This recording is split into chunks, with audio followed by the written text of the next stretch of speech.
Be me, Kiana. Not too long ago, I was handed the keys to the kingdom, CEO of a mid-sized tech company. The board wanted a fresh perspective, a real paradigm shift. They got one. When I walked in for the first time as the boss, I could practically smell the testosterone. It wasn't just a workplace, it was a clubhouse. The previous CEO had built a functional company, sure. It made money, but it was stagnant. It had no soul, no vision for a better, more equitable future. The energy was just heavy. You know the kind. A dozen or so male engineers huddled together like they were defending a fortress. The jokes were quiet when I walked by. The camaraderie felt exclusionary. My mission wasn't just to increase quarterly profits. It was to heal the very culture of the place, to build a space where collaboration replaced competition, where empathy was valued over aggression. My first week was purely observational. I walked the floors, sat in on meetings, listened, and I saw it all. The subtle eye rolls when a female colleague spoke, the tech bro jargon designed to keep people out. The whole system was built by men, for men. I knew I couldn't just trim the branches. I had to pull the whole thing up by the roots. My first major initiative was a new flagship project, something that would put us on the map as forward-thinking innovators. I called a big meeting with the senior development team. I laid out my vision. It was ambitious, I'll admit. It was more about the user's emotional journey than the raw code. I wanted to create a platform that was intuitive, empathetic, a digital safe space. After my presentation, the room was quiet. Then he spoke. Christopher. He was the lead engineer. One of those guys who'd been there forever. He had this calm, patronizing air about him. The kind of man who thinks he's the smartest person in every room. He didn't raise his voice. That's how they get you. He started talking about technical feasibility and resource allocation, using a very calm, very measured tone to explain to me, the CEO, how my vision was essentially a fantasy. He wasn't aggressive. He was worse. He was paternalistic. Every sentence felt like a pat on the head. He was using jargon as a weapon, creating a wall of complexity to hide behind. He talked about server architecture and database limitations. All I heard was, slow down, think smaller, let the men handle the real work. It was the most masterful display of mansplaining I had ever witnessed firsthand. He was poisoning the well, planting seeds of doubt in the rest of the team before we'd even begun. He thought he was being logical, but he was really just being a gatekeeper. He was defending his old, comfortable world from my new, challenging one. I let him finish his little speech. I smiled politely and thanked him for his input. I knew right then that he had to go. He was a relic. He was an anchor holding the entire company back. You can't build the future when the past is sitting at the head of your engineering department, telling you what's impossible. A couple of days later, I called him into my office. I told him we were moving in a new creative direction, and his skill set was no longer aligned with our vision. He was shocked, genuinely shocked. He asked for a specific reason, for performance metrics. It was sad, really. He couldn't comprehend that his entire worldview was the problem. It wasn't about a line of code he wrote. It was about the toxic mindset he represented. I kept it professional and vague. HR handled the details. The shockwave that went through the office was palpable. I had taken out their king. The other men looked at me differently after that, a mix of fear and resentment. Good. It meant they understood a new sheriff was in town. With Christopher gone, the project could finally breathe. But the cultural problem remained. The boys' club was wounded, but not dead. The ringleader of that was a project manager named Kai. Kai was one of those guys everyone supposedly likes. Charismatic, funny, always organizing things. That was precisely the problem. His idea of team building was organizing video game tournaments after work, or a weekly poker night. All things that are, on the surface, harmless. But you have to look deeper. Who do these activities appeal to? Who feels comfortable in those hyper-competitive, male-dominated environments? I saw the female employees politely decline the invitations, and I saw how the men who participated formed this inner circle. They had inside jokes. They built relationships that excluded others. This wasn't a team. It was a fraternity with a payroll department. I tried to offer alternatives. I suggested a book club, a mindfulness and meditation session in the afternoons, a collaborative art project for the break room. I was trying to build bridges, to create inclusive social activities. I spoke to Kai about it directly. I told him I wanted to pivot our after-work culture to be more welcoming to everyone. He smiled that easy, charming smile of his. He said he understood, but the people just wanted to blow off steam. He told me it wasn't that deep, that they were just games. He didn't get it. Or he refused to get it. He was protecting his social kingdom. The final straw was some big gaming tournament he set up. It was the talk of the office for a week. It created a clear divide, the participants and the non-participants, the in-group and the out-group. I couldn't allow my company culture to be dictated by who had the best kill-to-death ratio. His dismissal was even cleaner than Christopher's. The reason was failing to foster an inclusive team environment. It was perfectly corporate, perfectly defensible. When he left, the social heart of the old guard was ripped out. The office became quiet. The laughter died down. Some might call that a loss of morale. I called it a detoxification. We were no longer a frat house. We were a professional place of business. The rest of the men fell like dominoes over the next month or two. It was a quiet, methodical process. One engineer was let go for his abrasive communication style. He was just arguing in meetings, really. Another was fired for lack of collaborative spirit. He preferred to work with his headphones on, a classic sign of refusing to integrate. It was a war of attrition. The last one to go was the IT guy, Cameron. He was quiet. He just sat in his little room, fixed our computers, and never said a word to anyone. Harmless, you might think. But his presence was a symbol. He was the last remnant of the old world. And frankly, I wanted to achieve a 100% female workforce. It was a powerful statement, a message to the world about what we were building. Finding a reason for him was tricky. He never did anything wrong. In the end, it was a simple departmental restructuring. We were outsourcing our IT support. It wasn't even a lie. We did, eventually. The day he packed his box and left, I walked out of my office and took a deep breath. It was done. The air felt different, lighter, cleaner. The cleansing was complete. Now, the real work could begin. My first hire for the new era was my right hand, Zoe. I'd known her for years.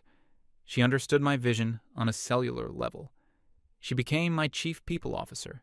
Her job was to guard the gates, to ensure that every new hire was a perfect cultural fit. Together, we built the dream team. We hired Madeline, a brilliant coder who had told us in her interview that she'd left her last 3 jobs because of the toxic bro culture. She was a perfect fit, eager, talented, and on our side. We hired Camilla to run our social media. Her portfolio wasn't huge, but her personal blog was a masterclass in feminist theory. She understood the message. We filled every department with smart, passionate, and most importantly, ideologically aligned women. The office transformed. The tense silence was replaced by a vibrant hum of conversation. We replaced the rigid morning stand-up meetings with circles of trust.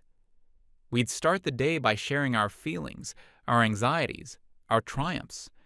We weren't just colleagues. We were sisters on a mission. Productivity was no longer measured in lines of code or closed tickets. We focused on new metrics: emotional contribution, collaborative spirit, vision alignment. Camilla was doing incredible work on our social media, rebranding us as a feminist powerhouse. The engagement was through the roof. We were getting noticed. We were being praised as pioneers. Of course, there were bumps in the road. Rebuilding from the ground up is never easy. The first sign of trouble came from one of our biggest clients, a legacy account from the old days. They called me directly. Some gruff-sounding man on the other end of the line. He was complaining that their project had seen zero progress in over a month. He was talking about missed deadlines and unfulfilled promises. I was baffled. Our team was working harder than ever. The energy in the office was electric. I called a meeting with the project team, led by Madeleine. I asked for an update. Madeleine looked exhausted. There were dark circles under her eyes. She started talking about the codebase. Apparently, Christopher had built a complex but elegant system, but he'd left behind very little documentation. It was like he had built a cathedral and taken the blueprints with him. She said that Kai, the old project manager, had understood the whole system intuitively and could navigate it. She explained that her team was spending all their time just trying to understand how things worked, let alone build new features. I was profoundly disappointed. Here I had given Madeleine the opportunity of a lifetime, a seat at the head of a brilliant, all-female engineering team. And instead of innovating, she was making excuses. Instead of finding a new, feminine way to approach the problem, she was complaining that the old masculine way was too hard to understand. It was a classic case of internalized misogyny. She had been so conditioned by the male-dominated tech world that she couldn't imagine a solution that didn't involve the men who had built the prison in the first place.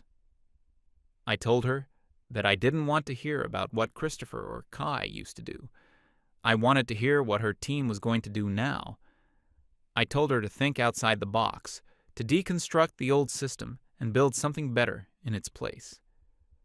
The meeting ended on a tense note. I could see the frustration on Madeleine's face. It was the frustration of someone being pushed to be better than they thought they could be. It was a good thing. A week later, the real crisis hit. It was a Friday evening. I was just packing up, feeling good about the week. Then my phone started blowing up. It was Zoe, frantic messages. The main servers were down, all of them. Our entire platform was offline. Our clients were dead in the water. Panic set in. In the old days, Cameron would have handled this. He would have gone into his little room, typed furiously for 20 minutes, and everything would have been fine. But Cameron was gone. Madeleine and her team were called in. They worked through the night. They couldn't figure it out. The system was too complex, too interconnected. It was like a Jenga tower, and they didn't know which block to pull. By Saturday morning, we were still dark. The financial losses were mounting. I made the call to hire an outside emergency IT consultant. A team of them came in. It was galling. They were all men. They walked into our beautiful, curated space like an invading army. They spoke in clipped, technical shorthand and ignored most of us. It took them almost the entire weekend to fix it. The bill was astronomical, but the worst part was the diagnosis. The lead consultant told me it was a routine server maintenance script that had failed, a script that, according to the logs, had been running flawlessly every week for 3 years. He said it should have been a simple fix if you knew the system. The implication was clear. Cameron would have fixed it in his sleep. The consultant also mentioned something else that chilled me to the bone. He said the system had a number of unusual custom configurations. He called it brittle.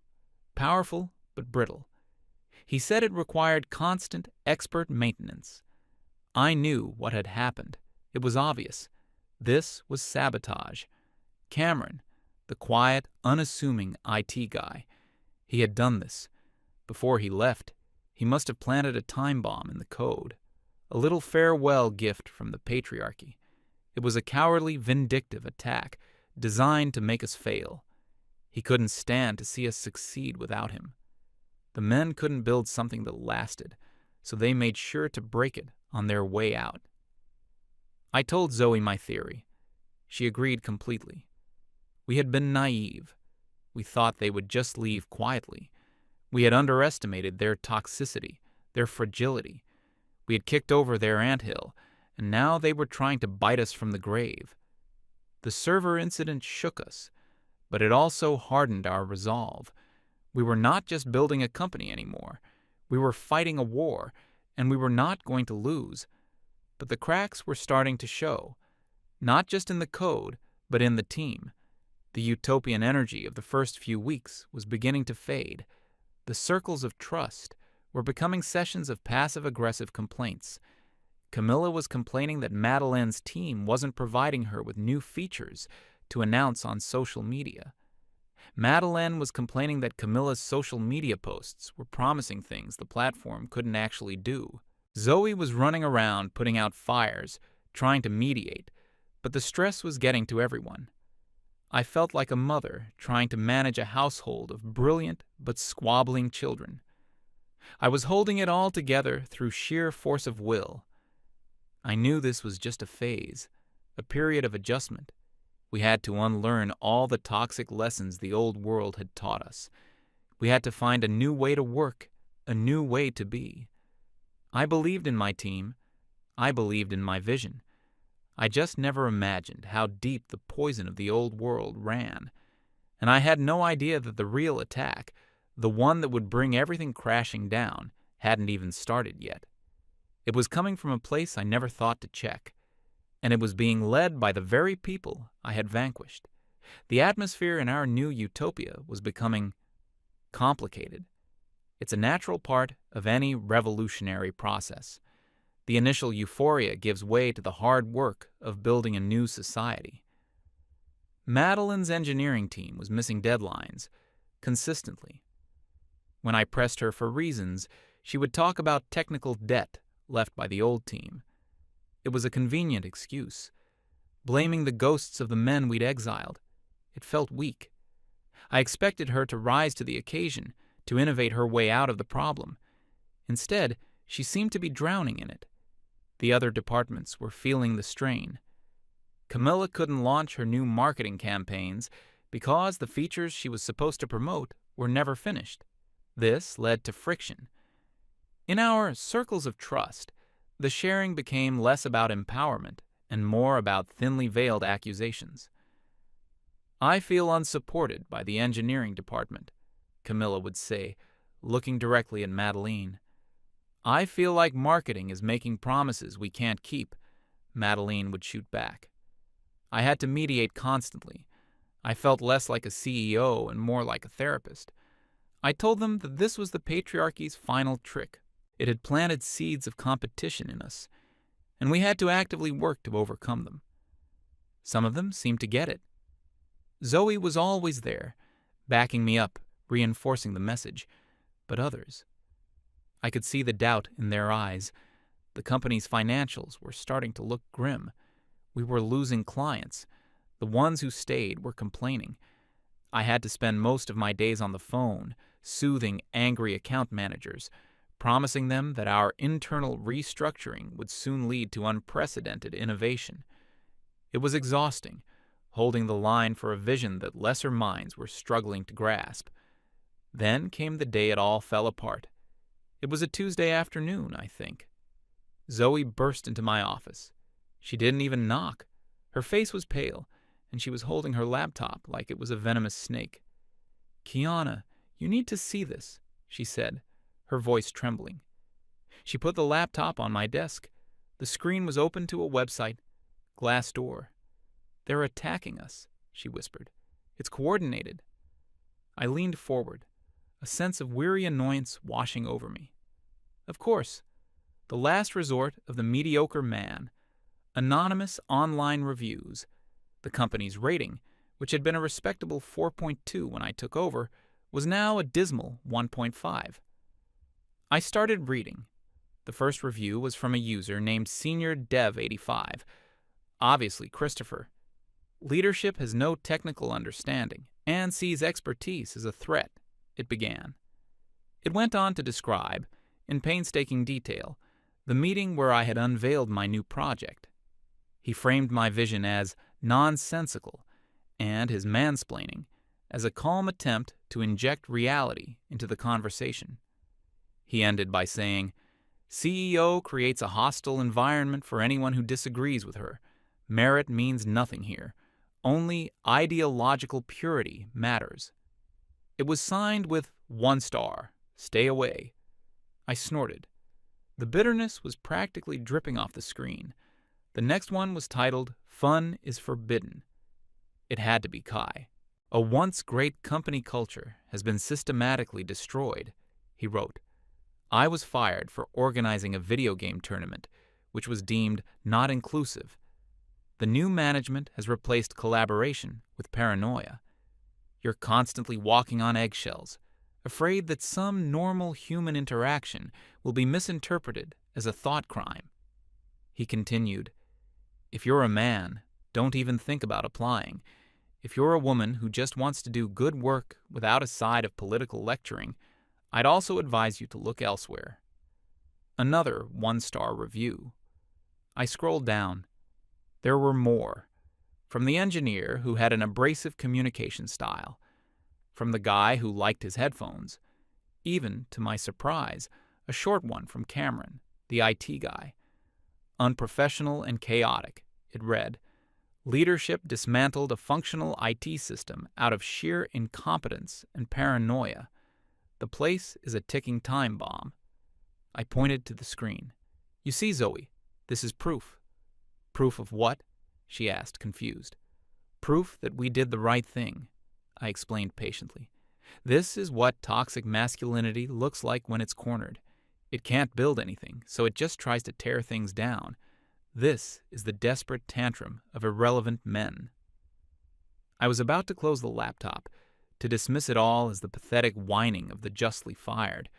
I was planning my countermove, a beautiful, defiant blog post about our company's brave stand against online misogyny. But then Zoe said, "There's one more. It's new. It just appeared." I looked back at the screen. A new review had indeed just been posted. The title was, "I believed in the mission. I was wrong." My blood ran cold. The review was from an anonymous user, but it was signed "Former Female Software Engineer." There was only one person that could be. Madeleine. She had quit the Friday before, sending a terse 2-sentence email. I had assumed she just couldn't handle the pressure. I started reading her post, and the world seemed to slow down. "I joined this company because I was inspired by the CEO's vision of creating a female-led workspace free of the tech industry's toxicity," it started. For the first few weeks, it felt like a dream, but the dream quickly turned into a nightmare. My hands started to shake. The company is run by a CEO who is a master of rhetoric, but utterly incompetent at leadership.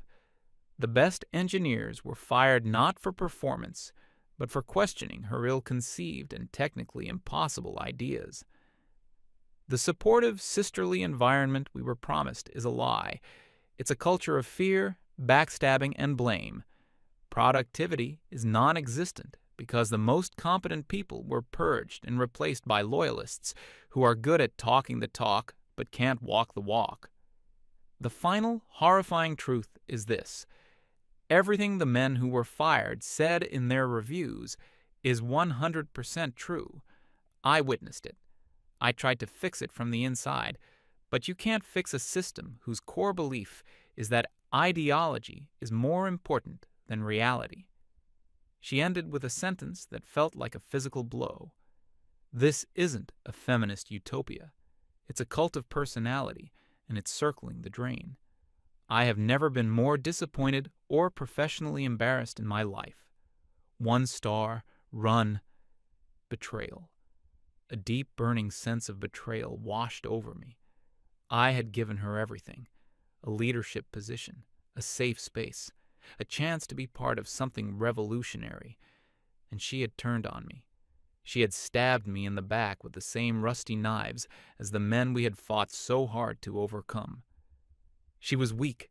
She had absorbed their poison, and now she was spitting it back at us. "She was never one of us," I said to Zoe, my voice dangerously quiet. She was a Trojan horse. But the damage was done. Madeline's review was the key that unlocked the floodgates. It gave all the other reviews credibility. It was the "I'm a woman, and I'm telling you it's true" that the world needed to hear. Within hours, it started. Screenshots of Madeline's review appeared on Twitter. A thread about our company popped up on a popular tech subreddit. It had thousands of upvotes. Tech bloggers, smelling blood in the water, started writing articles. How our company's name became a case study in how not to run a business. The feminist CEO whose utopian dream became a Glassdoor nightmare. Our name, my name, was everywhere. We were no longer pioneers. We were a punchline, a cautionary tale. The next morning, the phone calls started. First, it was the clients, the few that remained. They were pulling out, all of them. They couldn't be associated with this kind of public relations disaster. Then, it was the investors. The chairman of the board called me. His voice was cold as ice. "Kiana, my office, tomorrow morning, be there." He hung up before I could reply. I walked into the boardroom the next day. It was all of them, the entire board, a panel of grim-faced men in expensive suits. The same men who had hired me, who had praised my bold vision. They didn't offer me a seat. The chairman had a stack of papers in front of him. He pushed them across the table. They were printouts, the Glassdoor reviews, the blog posts, the articles, and underneath it all a financial report. The numbers were a sea of red ink. Revenue had plummeted. Our stock valuation was in free fall. "Explain this," the chairman said. It wasn't a question. It was a command. I took a deep breath. This was my moment, my chance to make them understand. I started to talk about my vision, about the toxic culture I had inherited. I explained that we were in a transitional period, that true innovation is always preceded by disruption.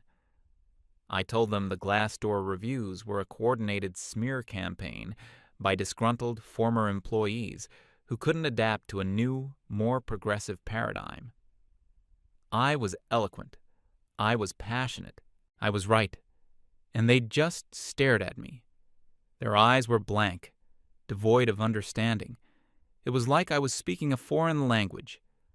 When I finished, there was a long, heavy silence. Then one of them, a man I'd barely spoken to before, leaned forward.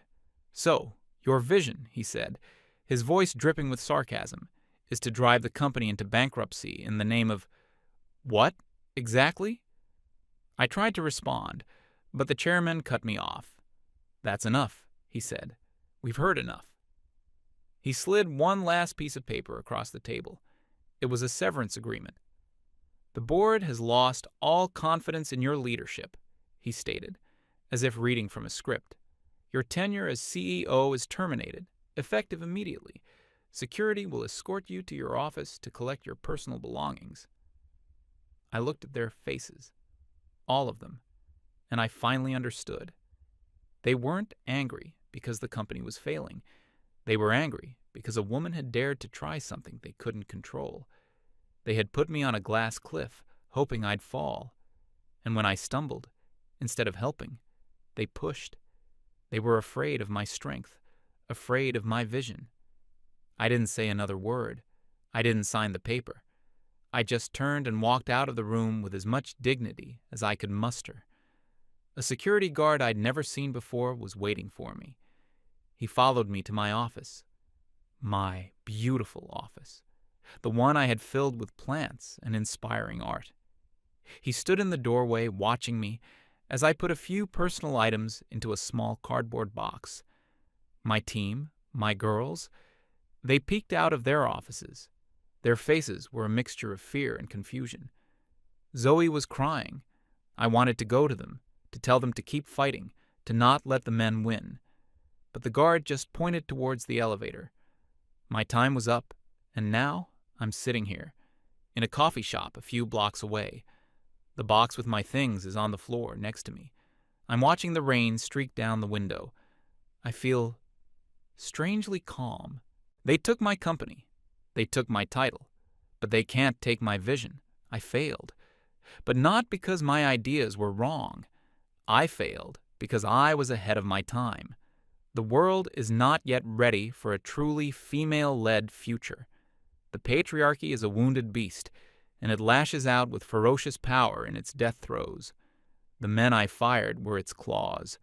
The women like Madeleine who betrayed me were its poison. The board of directors was its cold, calculating brain. I see that now. I'm opening my laptop. The severance agreement can wait. I have something more important to write. A new blog post. I think I know the title. They can't silence a revolution. People need to hear the truth of what happened. They need to understand the forces we are truly up against. This isn't the end for me. It's a new beginning. I've learned a valuable lesson. You can't reform a broken system from within. You have to build your own. I think my next venture will be in consulting. Yes, I'll start my own firm. I'll teach other companies how to build truly inclusive, progressive, and fearless workplaces.